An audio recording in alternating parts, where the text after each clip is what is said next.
Hello, in this course we learn about complete JavaScript basics and some advanced features with hands-on programming challenges. This course is for complete beginners and you don't need to require any previous programming knowledge. So the first question is, what is programming?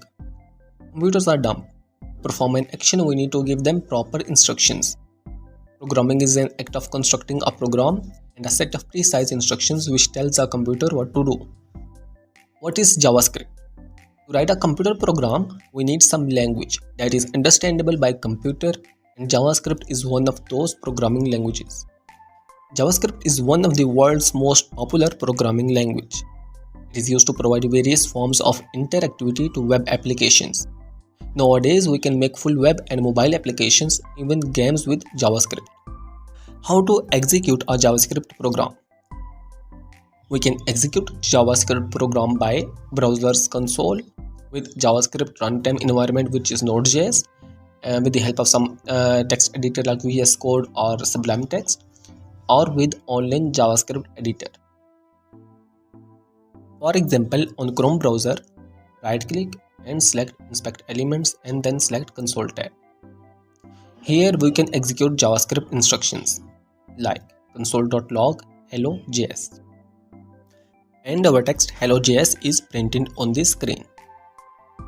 You can also use online editor like CodePen to execute JavaScript program. I will be using VS Code for this course. You can download Visual Studio Code from their official website. I will also recommend to install live server extensions to show our code changes on web without reloading the page. Open VS Code and go to Extensions tab, search for live server extension and install it. After installing, you have to close and open again your VS Code.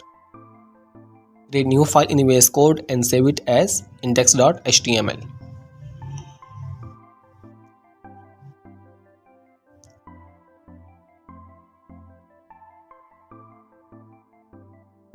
We can write JavaScript code in HTML document in script tags.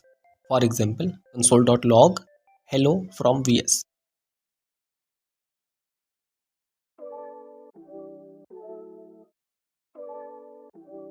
Save your changes and right click on index.html file and select open with live server. Your web page is now open in the browser and changes are appeared in console tab. That's it for this video. We'll see you in next video with next JavaScript topic. Thank you.